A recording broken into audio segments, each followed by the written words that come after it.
This is Optimal Living Daily, episode 2632, Do Hard Things. These Thoughts Will Help, by Krista O'Reilly-Davy-DeGee of alifeinprogress.ca. And I'm your narrator, Justin Malik, the guy that reads blogs or articles to you every single day of the year, including weekends and holidays. I appreciate you listening every single day. It really means a lot. We're going to get right to today's post as we optimize your life. Do Hard Things. These Thoughts Will Help, by Krista O'Reilly-Davy-DeGee of alifeinprogress.ca. Building a right-sized life requires doing hard things. Living aligned to our values and top priorities in every season involves doing hard things. Being a questioner, stubbornly carving out a path that feels joyful and sustainable, learning to rest, choosing to love yourself well and honor your wiring asks you to do hard things. Unless we want to spend life in hiding, mired in fear, or numbed out, we need to learn to show up afraid and move toward discomfort and practice doing things that feel hard. We could be just starting our family or heading into empty nest, putting life back together after loss or pain, or in the thick of messy midlife. Whatever our age and life stage, we are invited to keep learning and unfolding and doing hard things. It's as important as remembering to breathe. I used to think that if I could build a life slow enough, simple enough, that I could live in a bubble and avoid pain, challenge, risk, or anxiety-provoking decisions. But of course, people kept dying and life was still messy, and instead of healing, I was hiding. This is real life, not a predictable romantic comedy. Rarely does life end with a neat, orderly bow. It's messy, complex, sometimes raw and deeply challenging, and worth living, and beautiful, and meaningful. Living awake and on purpose means embracing the dark and the light, owning that life doesn't have to be perfect or easy to be beautiful, giving ourselves permission to rest and taste pleasure, and choosing to do hard things. If we're going to show up fully to our imperfect and beautiful lives with joy and on purpose, we will need to do hard things. These 9 thoughts have helped me practice showing up. These thoughts have helped light the path ahead of me as I shook off the chains of fear and started learning that I could, despite what my inner critic and years of hiding told me, do hard things. If, like me, you're a strong introvert, a highly sensitive soul, a non-hustler or messy human who has struggled plenty with comparison, perfectionism, or a mean inner critic, or anxiety and fear in any of its other many forms, they'll likely help you too. Do hard things. These thoughts will help. Number 1, I choose to shift from judgment into curiosity.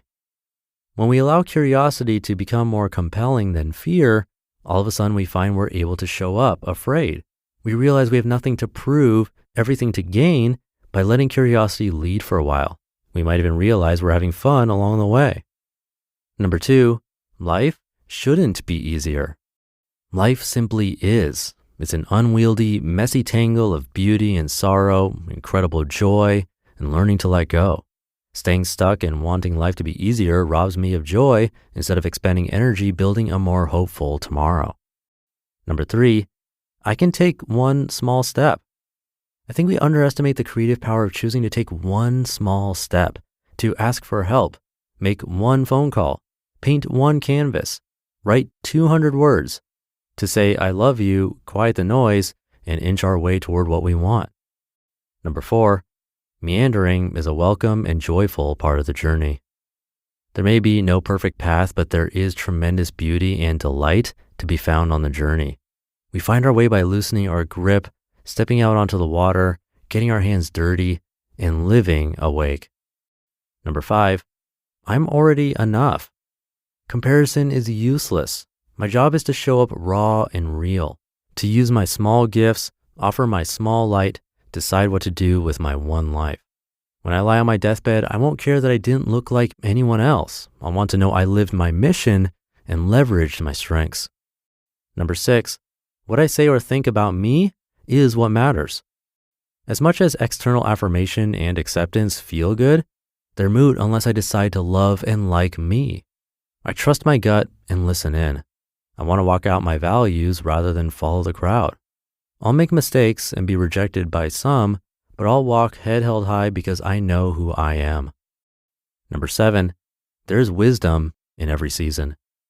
There are natural rhythms to life in our day, month, and year, and learning to work with rather than resisting the ebb and flow of energy, creativity, productivity, or other highs and lows allows us to live with more curiosity and openness and less fear and judgment through it all. Number 8, I get to take the long view.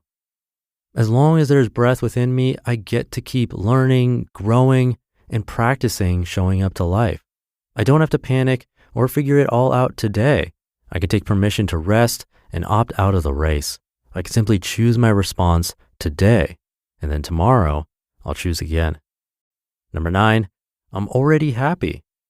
When I pause long enough from dreaming or striving or checking off the to-do list, I notice something.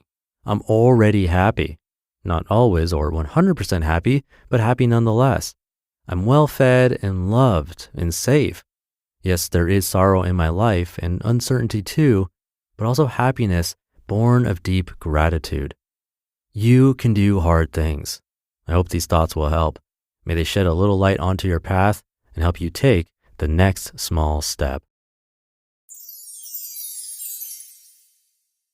You just listened to the post titled, Do Hard Things, These Thoughts Will Help by Krista O'Reilly Davy DeGee of alifeinprogress.ca. So I feel like I've done the bubble life at times where it's more about protection from hard things. It can sound nice at times, but it really isn't. Like a muscle, we don't grow unless we break down and rebuild or do hard things. And that's where real progress is made. Lately, I've had to do some difficult things that I think are for the better. I've also gotten out of my comfort zone by traveling to places I wouldn't have gone before, among other things. Tough, but it's good, especially long term. Be careful about letting convenience and the easy stuff dominate your life. It's difficult to make progress in that situation. That should do it for today. Have a great weekend if you're listening in real time, and I'll see you tomorrow as usual, where your optimal life awaits.